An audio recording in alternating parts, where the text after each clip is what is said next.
Class 11th जिसका first part हम देख चुके हैं लेसन नंबर 2 का, जिसमें हमने फंडामेंटल यूनिट्स और डेराइव्ड यूनिट्स के बारे में देखा था। आज हम डेराइव्ड यूनिट्स को लर्न करने का या समझने का एक और तरीका समझ रहे हैं, जिसको कहते हैं डायमेंशनल फॉर्मूलेस। क्या होते हैं क्लास डायमेंशनल फॉर्मूले? तो हमने देखा था हमारे पास 7 टाइप के फंडामेंटल यूनिट्स होती हैं, ठीक है, 7 फंडामेंटल क्वांटिटीज़ को मेज़र करने के लिए, मीटर, ग्राम, ठीक है, टाइम के लिए सेकेंड, ये सब चीज़ें। तो अब उन्हीं की हेल्प से हम डेराइव्ड यूनिट कैसे लर्न कर सकते हैं, कैसे सिंपलेस्ट कर सकते हैं, वो देखेंगे। तो बेसिकली क्लास हमको 3 मेन यूनिट्स की ज़रूरत होती है, for mass, for length and for time. आप बुक में देखेंगे आपको इस प्रकार के कुछ फॉर्मूलेज दिखाई देंगे स्क्वायर ब्रैकेट के अंदर। हो सकता है किसी पर पावर 0 हो, किसी पर 1 हो, ठीक है, किसी पर यहाँ पर 2 हो या -2 हो। तो इस टाइप के जो फॉर्मूलेज होते हैं जिनके अंदर डायमेंशंस दी होती हैं, मास, लेंथ, टाइम, ज़रूरी नहीं है तीनों ही आते हैं, लेकिन बेसिकली ये तीनों हमको ज़्यादा काम आएंगे, क्योंकि हम फिज़िक्स में ज़्यादातर अभी 11th क्लास में क्या पढ़ते हैं, मैकेनिक्स पढ़ते हैं। जैसे जैसे आगे जाते हैं हमको यहाँ पर एम्पियर भी, ए भी आ जाता है इसके अंदर। ये क्या होता है, मीटर है ना, या एम्पियर कह सकते हैं उसको हम। एम्पियर जो होता है हमारी करंट की यूनिट होती है, ठीक है। इसके अलावा luminous intensity, temperature kelvin, temperature के लिए हम केल्विन यूज़ करते हैं, ये भी यहाँ पर आ सकते हैं। लेकिन बेसिकली आपको ये 3 चीज़ें तो डेफिनेटली देखने को मिलेंगी है ना। तो डायमेंशनल फॉर्मूलेस एक दो हम बना के देखते हैं तो आपको समझ में आएगा। जैसे हमने कल से पहले के वीडियो में वॉल्यूम देखा था कि वॉल्यूम क्या होता है। वॉल्यूम होता है length into breadth into height. तो ये भी एक लेंथ है, सो एल, ये भी एक लेंथ है, सो एल, हाइट भी एक प्रकार की लेंथ होती है, so L. So L into L यानी एल टू द पावर 3। तो अब अगर इसको हम डायमेंशनल फॉर्मूले के फॉर्म में लिखेंगे क्लास, तो इसको सबसे पहली बात, डायमेंशनल फॉर्मूले हमेशा स्क्वायर ब्रैकेट के अंदर लिखे जाते हैं। सो वॉल्यूम की डायमेंशनल यूनिट क्या हो गई, एम, एल, टी, तीनों लिख लीजिए।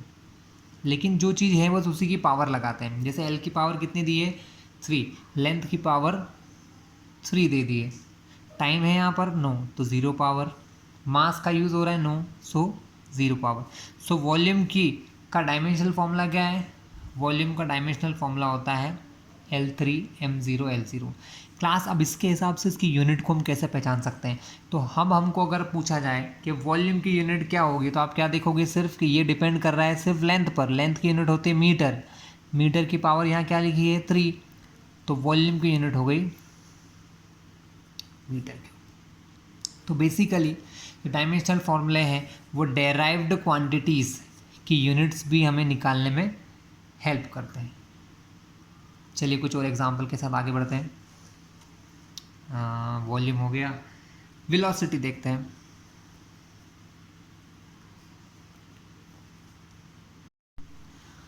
वेलोसिटी के लिए डिस्प्लेसमेंट अपॉन टाइम होता है फॉर्मूला। डिस्प्लेसमेंट एक प्रकार की लेंथ होती है, डिस्प्लेसमेंट का मतलब एक प्लेस से दूसरे प्लेस जाना, तो that is the length upon time. Time के लिए क्या हो गया, टी।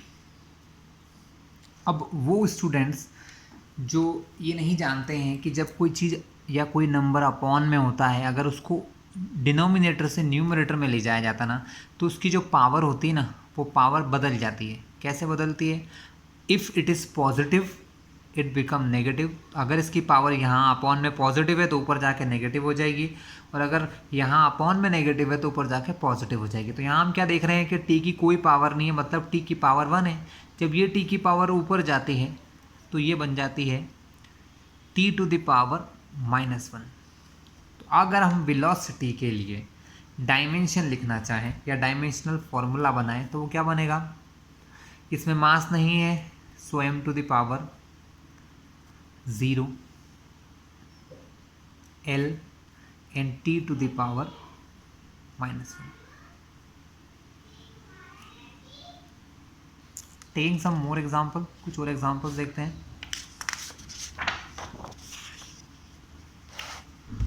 एग्जाम्पल हम देखते हैं रिलेटेड टू फोर्स। फोर्स का एग्जाम्पल लेते हैं। सो क्लास फोर्स, ये फॉर्मूला आप 11th के फिजिक्स में ही आगे पढ़ने वाले हैं, जो होता है मास इनटू एक्सीलरेशन। मास के लिए हमने यूनिट लिख लिया है। एक्सीलरेशन क्या होता है? एक्सीलरेशन होता है change in velocity upon time, यानी वेलोसिटी अपॉन टाइम। वेलोसिटी का अभी हम निकाल ही चुके हैं पहले ही ऑलरेडी। वेलोसिटी के लिए हमारे पास क्या था? वेलोसिटी के लिए हमने निकाला था L T minus L T to the power -1, और अपॉन में एक और टी है स्टूडेंट, है। सो फाइनली फोर्स के लिए हमारे डायमेंशन क्या हो जाएंगे? एम एल, यहाँ पर टी की पावर 1 है। जब ये ऊपर जाएगा तो ये भी माइनस बन जाएगा, और जब ये ऊपर जाएगा तो -1 एक पहले से है, एक और माइनस जाएगा तो माइनस माइनस प्लस, तो -1, तो टी की पावर -2। तो फोर्स के लिए डायमेंशनल फॉर्मूला ये हो गया। तो अल्टीमेटली क्लास आपने 2-3 एग्जाम्पल देख लिए हैं डायमेंशनल फार्मूलाज के, ठीक है। ऐसे बहुत सारे डायमेंशनल फार्मूलाज हैं जो हम लोगों को इस पूरे ईयर में आ जाएंगे। जैसे जैसे हम फिजिक्स में आगे बढ़ते जाएंगे, कुछ केमिस्ट्री में भी मिलेंगे हमें, है ना, कुछ 12th क्लास फिजिक्स में मिलेंगे, लेकिन हम उनको एक बार शॉर्ट में एक आपको टेबल में शो कर देता हूँ इस बारे में। सो क्लास एरिया हम पहले देख चुके हैं।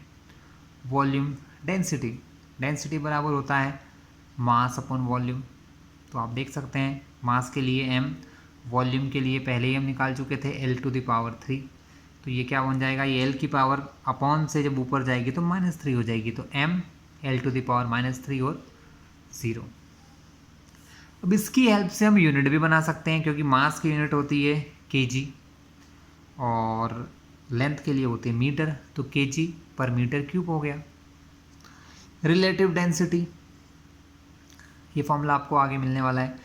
Density of substance upon density of water, दोनों ही डेंसिटी हैं, इसलिए दोनों एक दूसरे से कैंसिल हो गई, इसलिए इसका कोई भी डायमेंशन नहीं है।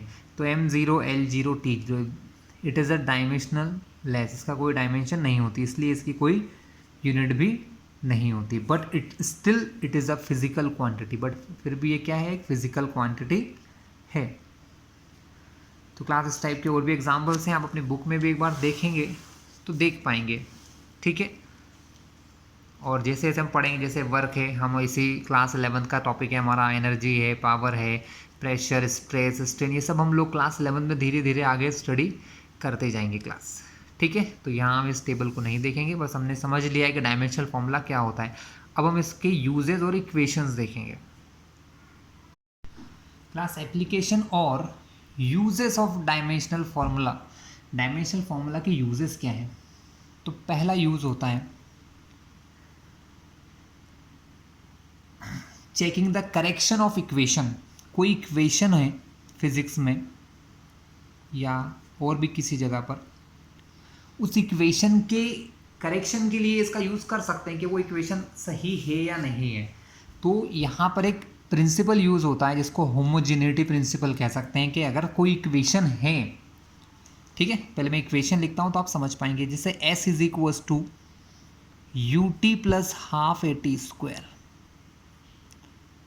यह डिस्प्लेसमेंट की इक्वेशन है। सो क्लास इस डिस्प्लेसमेंट इक्वेशन, ये भी हम लोग इस क्लास 11 में पढ़ेंगे क्लास। तो यहाँ पर कुछ चीज़ें पहले मैं बता दूँ आपको क्या होती हैं। ये डिस्प्लेसमेंट होता है, ये वेलोसिटी है, टाइम, एक्सीलरेशन, टाइम। तो ये रूल कहता है कि अगर आपको किसी भी इक्वेशन को अगर चेक करना है तो आप उस इक्वेशन की हर टर्म का डायमेंशनल फॉर्मूला बनाएं। जैसे कितनी टर्म्स है इस इक्वेशन में? ये एक टर्म हो गई, it is a term, it is a term. Plus और माइनस के बीच में टर्म्स होती हैं, ये एक टर्म है, ये एक टर्म है और ये एक टर्म है। तो हर टर्म का डायमेंशनल फॉर्मूला सेम आना चाहिए। अगर ऐसा होगा तो ये इक्वेशन करेक्ट है, नहीं तो गलत है। तो ये है हमारा डिस्प्लेसमेंट, एस मतलब होता है डिस्प्लेसमेंट, डिस्प्लेसमेंट यानी कि लेंथ। तो डिस्प्लेसमेंट का फॉर्मूला क्या बनेगा क्लास? डिस्प्लेसमेंट का डायमेंशनल फॉर्मूला सिर्फ लेंथ होगी, उसमें मास भी नहीं होगा, सिर्फ लेंथ होगी, ना ही टाइम होगा। ठीक है, यही डायमेंशनल फॉर्मूला इस पूरे टर्म का आना चाहिए, दोनों को मिलाकर, और यहाँ पर भी इन दोनों को मिलाकर यही आना चाहिए। चलिए चेक करते हैं। यहाँ पर क्या होता है, u होती है वेलोसिटी, वेलोसिटी का डायमेंशनल फॉर्मूला होता है m0 l और t-1, लेकिन यहाँ टाइम ऑलरेडी मल्टीप्लाई में है, तो एक t का मल्टीप्लाई और हो जाएगा। ठीक है, प्लस यहाँ हमको सिर्फ डायमेंशन देखना है, ये 1/2 से कोई मीनिंग नहीं है। एक्सीलरेशन का डायमेंशन होता है m0 l t-2, साथ में t का स्क्वायर है तो यहाँ पर लिख दिया जाएगा t⁻²। चलिए डायमेंशन चेक करते जाते हैं, m l t0। अब यहाँ पर m है 0, l t⁻1, यहाँ -1, यहाँ +1, मल्टीप्लाई में पावर जुड़ती हैं, t सेम चीज़ें हैं, मल्टीप्लाई में पावर जुड़ेंगी, -1 + 1, -1 में +1 करेंगे तो 0, तो t⁻0। Very good. यहाँ पर भी सेम होगा, -2 + 2 0, तो m0 l t0। तो हमने क्या देखा कि 1 2 3 इन तीनों टर्म्स में हमारे डायमेंशन सेम आ रहे हैं, इसका मतलब ये इक्वेशन जो है वो करेक्ट है। अगर डायमेंशन सेम नहीं आते स्टूडेंट तो ये इक्वेशन करेक्ट नहीं होती। तो पहला एप्लीकेशन क्या हुआ, पहला यूज़ क्या है कि एग्ज़ाम में आपको पूछ सकते हैं कि ये इक्वेशन करेक्ट है या नहीं है, show it using dimensional formula. Dimensional formula की हेल्प से इसको शो करके देखिए, या इसमें एक क्वेश्चन कैसे आएंगे, मैं आपको इसका एक एप्लीकेशनल क्वेश्चन दे रहा हूँ, उसके बाद हम लोग आगे चलते हैं। सो ये आपका क्वेश्चन रहा क्लास, इक्वेशन दिए s = a + bt + ct²। इस इक्वेशन में s इन मीटर, मतलब s जो है वो मीटर में है, और t जो है दैट इज़ इन सेकेंड। ठीक है, एंड हमसे ये पूछा गया है find the unit of c, हमको इस c की यूनिट निकालना है। अब उन्होंने पहले ही हमको कह रखा है कि इट इज़ अ इक्वेशन, ये क्या है, एक इक्वेशन, इसका मतलब इस इक्वेशन के हर टर्म का डायमेंशनल फॉर्मूला कैसा होगा स्टूडेंट, सेम होगा। अगर डायमेंशनल फॉर्मूला सेम है, इसका मतलब जो डायमेंशनल फॉर्मूला s का होगा same as the dimensional formula of ct², वो डायमेंशनल फॉर्मूला किसका होगा स्टूडेंट, ct² का होगा। तो हम यहाँ लिख लेते हैं, s का डायमेंशनल फॉर्मूला क्या हो जाएगा, s यानी डिस्प्लेसमेंट, डिस्प्लेसमेंट का डायमेंशनल फॉर्मूला सिर्फ होता है m0 l t0। हमको डायमेंशनल फॉर्मूला इक्वल लिखना है, इसका डायमेंशनल फॉर्मूला इसके इक्वल भी होगा, bt के डायमेंशनल फॉर्मूले के भी इक्वल होगा, और ct² के भी। सो t² का डायमेंशनल फॉर्मूला क्या होना है क्लास, t² का डायमेंशनल फॉर्मूला होना है m0 l0 t²। ठीक है, अगर मुझे इस c का डायमेंशनल फॉर्मूला निकालना है तो हम क्या कर सकते हैं, हम इस टर्म्स को इधर सेंड कर सकते हैं। तो यहाँ तो जो चीज़ें ज़ीरो है उनमें कोई चेंज नहीं होगा क्लास, तो ये ज़ीरो है इसमें कोई चेंज नहीं होगा, ये ज़ीरो इसमें कोई चेंज नहीं होगा। ये मान के चलिए कि ये जो t² है ये अपॉन में यहाँ आ जाएगा, तो m0 l t0, हम यहाँ सिर्फ एक ही चीज़ को ले जाएंगे, t² को। ये t² जब ऊपर जाएगा तो बन जाएगा -t⁻²। तो देखा जाए तो इस c का डायमेंशनल फॉर्मूला क्या हो गया, m0 l t⁻, ऊपर तो 0 है, अपॉन में t² है, तो वो बन जाएगा t⁻²। तो c का डायमेंशनल फॉर्मूला क्या हो गया, m0 l t-2। अगर आपसे इसकी c की यूनिट पूछें तो यूनिट क्या बोलोगे, l मतलब लेंथ, लेंथ की होती है metre, t means time, time की होती है सेकेंड, पावर है -2, तो मीटर पर सेकेंड स्क्वायर। तो इस वे में आपसे इस प्रकार के क्वेश्चन भी कुछ कॉम्पिटिटिव एग्जाम्स में आ जाते हैं क्लास। ठीक है, तो ये क्वेश्चन को भी हमने क्लियर किया है। अब इसकी नेक्स्ट एप्लीकेशन हम लोग देखते हैं। तो सेकंड एप्लीकेशन, सेकंड टाइप से एप्लीकेशन क्या होती है। नेक्स्ट है क्लास हमारा relation between different physical quantities. Physical quantities के बीच में रिलेशन क्रिएट करना। ठीक है, दो फिजिकल क्वांटिटीज के बीच में कैसे रिलेशन बना सकते हैं और उनका फॉर्मूला जनरेट कर सकते हैं, ये हम इसकी हेल्प से कर सकते हैं क्लास। ठीक है, चलिए एक एग्जांपल के साथ इसको स्टार्ट करते हैं।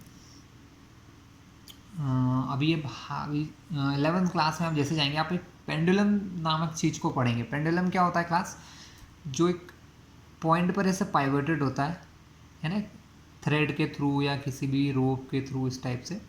तो यहाँ पर हम एक लोड यानी कुछ वज़न रख देते हैं।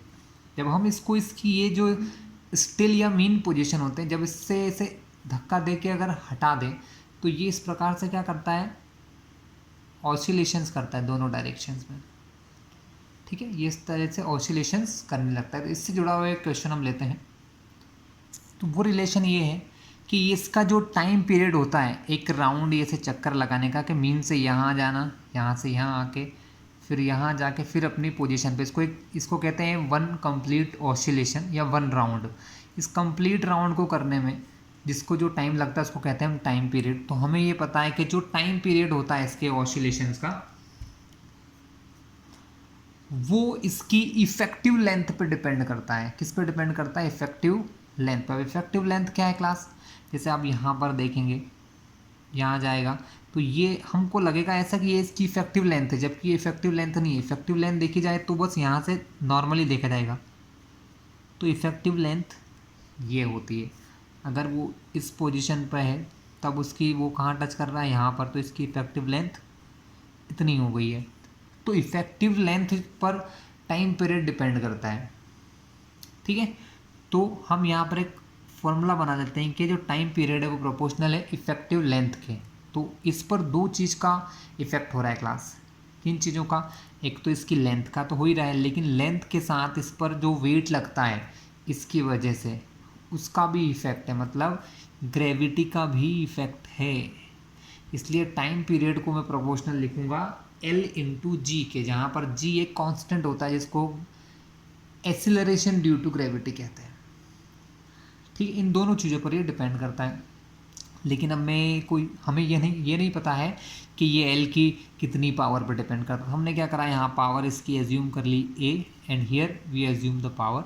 यहाँ हमने दोनों की पावर्स को एज्यूम कर लिया है। अब हमको डायमेंशनल फॉर्मूले की हेल्प से, किसकी हेल्प से, डायमेंशनल फॉर्मूले की हेल्प से यहाँ पर इसका फॉर्मूला डिराइव करना है। ठीक है, चलिए हमने प्रोपोर्शनल साइन हटाया। आप सभी को पता होगा जब हम ये प्रोपोर्शनल साइन हटाते हैं तो एक कांस्टेंट आता है, क्योंकि ये कांस्टेंट है तो हमें इससे कोई इशू नहीं, हमने के लिख लिया है बस लिखने के लिए, L to the power A G to the power B. हम ये ए और बी की वैल्यू जैसे ही फाइंड कर लेंगे हमारा काम हो जाएगा। बहुत ईजी वर्क है क्लास। तो डायमेंशन लिखना स्टार्ट करते हैं। टाइम की डायमेंशन क्या होती हैं, m0 L0 t। ये क्या है, लेंथ। लेंथ की डायमेंशन क्या होती है स्टूडेंट, सो लेंथ की डायमेंशन होती है, सिर्फ लेंथ आएगा और इसके अलावा टाइम पीरियड 0। जी होता है, अब इसके ऊपर एक पावर लगी क्लास तो उसको मैं यहाँ लगा देता हूँ। ठीक है, कोई इशू नहीं है। ये दोनों मल्टीप्लिकेशन में है तो यहाँ पर डॉट जी, जी मतलब एक्सेलरेशन, भले वो कैसे भी है लेकिन जी एक प्रकार का एक्सेलरेशन होता है। सो एक्सेलरेशन के लिए डायमेंशन क्या होता है, एक्सेलरेशन होता है मास तो 0 मीटर पर सेकेंड स्क्वायर, तो L t to the power -2 और यहाँ पर इसकी पावर है b, so here is also power b। चलिए एक और स्टेप लेते हैं, m0 L0 t।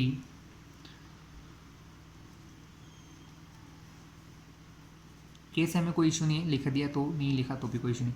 अब क्लास यहाँ पर हम मल्टीप्लाई कर लेते हैं। देखो ये पावर है ऊपर, तो ये पावर का मल्टीप्लाई यहाँ 1 2 3 तीनों से होगा, लेकिन जीरो से मल्टीप्लाई होने पर तो जीरो, तो एम की पावर ज़ीरो, एल की पावर यहाँ पर कुछ नहीं है तो 1 है, 1 के ऊपर ए पावर का मल्टीप्लाई करेंगे तो L to the power A, T to the power zero, यहाँ पर भी ऐसे होगा M L to the power B, T to the power -2b। ठीक है, एक्चुअली ड्यू टू पेज की प्रॉब्लम की वजह से मुझे पेज टर्न करना होगा, या हम एक न्यू पेज ले लेते हैं। ठीक है स्टूडेंट्स, सो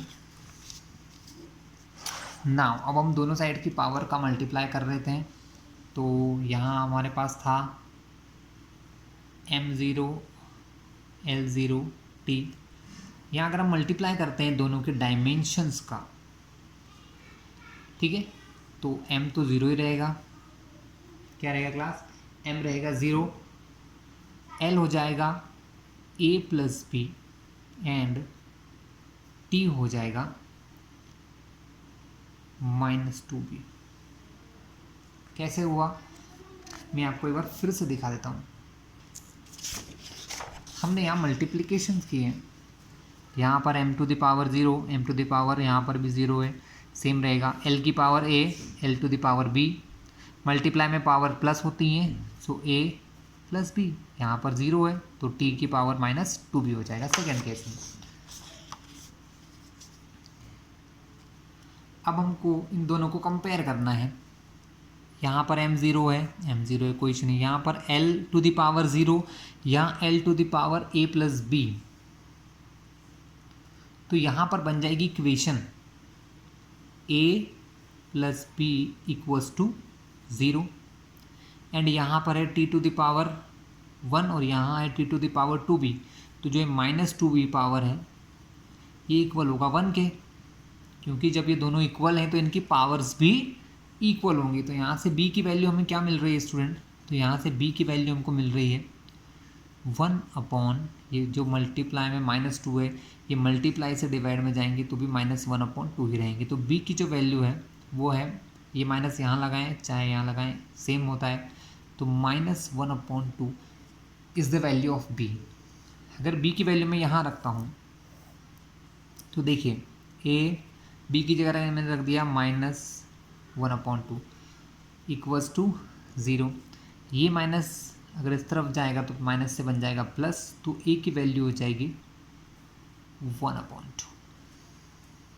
हमें सिर्फ यही करना था फॉर्मूला बनाने के लिए। ठीक है, जैसे ही हमने कर लिया तो हमारा क्वेश्चन समझ लो सॉल्व हो गया। क्लास हमने देखा था t is equals to k l to the power a and g to the power b। हम ये दोनों वैल्यू अगर यहाँ रख दें तो क्या होगा, k l की पावर 1/2, g की पावर -1/2, क्योंकि b की जगह b की वैल्यू, a के प्लेस पे a की वैल्यू मैंने यहाँ पर रखी है। सो वैल्यू ऑफ t के, देखो ये l टू द पावर 1/2 है, ये -1/2 है, अगर अपॉन में आता है तो ये बन जाएगा +1/2। अब एक्सपोनेंट का एक सिंपल सा फॉर्मूला हम सब लोगों ने पढ़ रखा है कि जब पावर सेम होती हैं तो उन दोनों के प्लेस पे एक ही पावर लिख सकते हैं। तो मैं इस t को कुछ ऐसे लिख सकता हूँ, t is equals to k into l/g to the power 1/2। ये फॉर्मूला बन चुका है, चाहो तो इसको एक और तरीके से लिख सकते हैं रूट के फॉर्म में। सो t हो जाएगा k इंटू 1/2, पावर को हम अंडर रूट भी कहते हैं, तो under root l/g। So class ये था इसका सेकंड एप्लीकेशन। आई होप आप समझ पाए होंगे, बहुत इजी था, इसका यूज़ आएगा आपको कॉम्पिटिटिव एग्जाम्स में। कुछ ना कुछ क्वेश्चन ऐसे आ जाते हैं जिसमें इस प्रकार से यहाँ पर ABC या इस प्रकार की चीज़ें पूछ सकते हैं आपसे।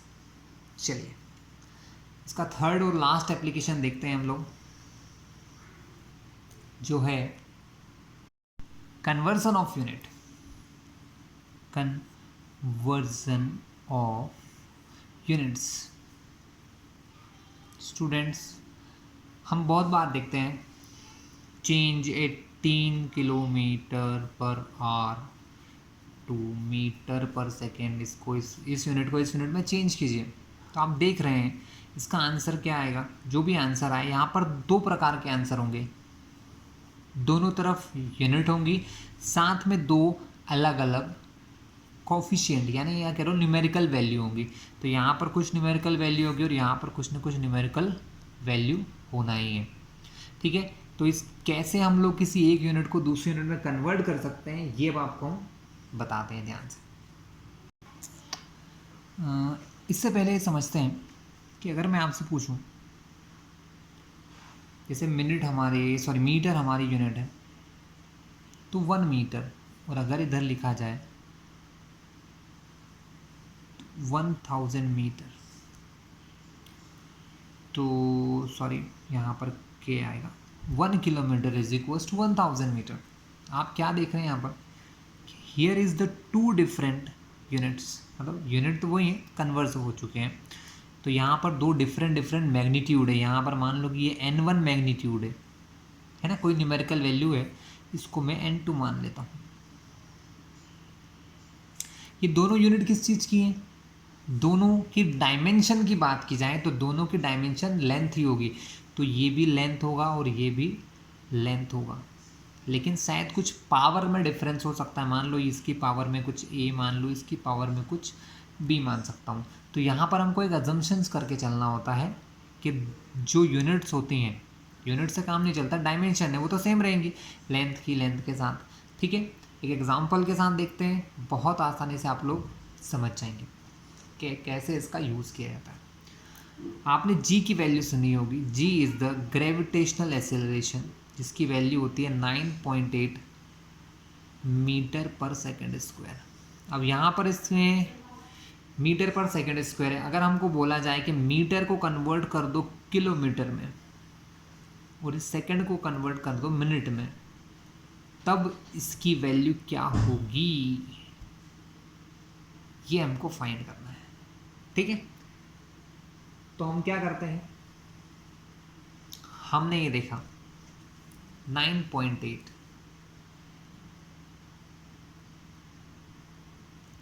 मीटर पर सेकेंड स्क्वायर है ना, तो इसके डायमेंशन क्या होंगे, m0 l t⁻²। ठीक है, इसी सेम क्वांटिटी को मुझे चेंज करना है दूसरे यूनिट में, तो मैं यहाँ पर इसकी जगह पर एक कांस्टेंट मान लेता हूँ। बस वो कांस्टेंट ही हमको निकालना होता है, सिर्फ हमारा एक ही काम है, n2 मैंने लिख दिया n2 है ना। अब यहाँ पर जो यूनिट होंगी, डायमेंशन तो वही रहेंगी। डायमेंशन क्या रहेंगी, m⁻0, l सेम रहेगा, t भी सेम रहेगा। ठीक है, अब हम इनको इस तरफ शिफ्ट करते हैं। तो ये गलती मत करना, कट मत करना है इनको, क्लास कट नहीं करना है हमको, क्योंकि वो दो डिफरेंट यूनिट है ना, दो डिफरेंट यूनिट होंगी वहाँ पर, इसलिए कट नहीं करेंगे, सिर्फ इसको ऐसा लिखेंगे 9.8 m के अपॉन में m, क्योंकि m0 है तो कोई फ़र्क नहीं पड़ेगा, m0 l के अपॉन में l यानी l/l into t⁻² upon t⁻² is equals to n2। अब हमको क्या करना होता है, सिर्फ यूनिट रख दो यहाँ पर, जो यूनिट्स चेंज करना है वो यहाँ पे रख दें आप। सो 9.8 इंटू m तो है, हटा दीजिए इसे क्योंकि 0 है, l मीटर अपॉन में हमको चेंज करना किलोमीटर में, तो किलोमीटर में कितने मीटर होते हैं वो वैल्यू यहाँ रखिए, तो आपको ईजी हो जाएगा। 1 मीटर, l मतलब मीटर, l की यूनिट क्या होती है लेंथ की, मीटर, 1 मीटर। हमको कन्वर्ट करना था इसको किलोमीटर और मिनट में, m की जगह किलोमीटर लाना था, तो किलोमीटर में कितने होते हैं 1000 मीटर। ठीक है, और मिनट में क्या करना था, यहाँ पर सेकेंड है 1 सेकेंड, चेंज करना है मिनट में, 1 मिनट में कितने सेकेंड होते हैं 60, तो ये हो गया 60 सेकेंड। सो क्या होगा क्लास, सेम चीज़ें हैं, हटा दो, हमको सिर्फ ये देखना है वैल्यू क्या बची है हमारे पास वैल्यू बची n2 बराबर 9.8 डिवाइडेड बाय 1000 इंटू 60, 1000 इंटू 60। लेकिन यहाँ पर हम एक चीज़ भूल चुके हैं कि यहाँ उसकी पावर 2 थी, और पावर कैसी है, माइनस की पावर है, तो ये हो जाएगा 60 टू की पावर -2। कैसी पावर है, 60 की पावर -2 है, देख लीजिए ध्यान से, -2 पावर है, ठीक है। तो इसलिए -60 की जो पावर है वो ऊपर जाएंगे, तब हमारा फॉर्मूला क्या बनेगा, 9.8, 60 का पावर ऊपर जाएंगी तो प्लस हो जाएंगी, माइनस से 60 इंटू 60 डिवाइडेड बाय 1000, और यहाँ से हमको n2 की वैल्यू मिल जाएगी क्लास। अगर इस पूरे को 1000 है यहाँ पर, इसको सॉल्व किया जाए तो 2 0 कैंसलिंग विद 2 zeros और मल्टीप्लाई अगर आप करते हैं तो इसका जो आंसर होगा ना वो आएगा आपके लिए 35.3 समथिंग, 35.3। सिर्फ हमको n2 निकालना है, यूनिट वही रहेगी जो हमको चाहना था। हमको क्या चाहिए थी, मीटर की जगह किलोमीटर, तो ये यूनिट बन गई किलोमीटर पर मिनट स्क्वायर, किलोमीटर पर मिनट स्क्वायर। तो ये थी क्लासेस की थर्ड और लास्ट एप्लीकेशन, तो हम देख चुके हैं। अब इसका नेक्स्ट वीडियो आपको कुछ समय बाद मिल जाएगा या 1-2 डेज़ में, ठीक है, जिसके अंदर हम लोग कुछ न्यू टॉपिक्स के ऊपर डिस्कशन करेंगे। All right class.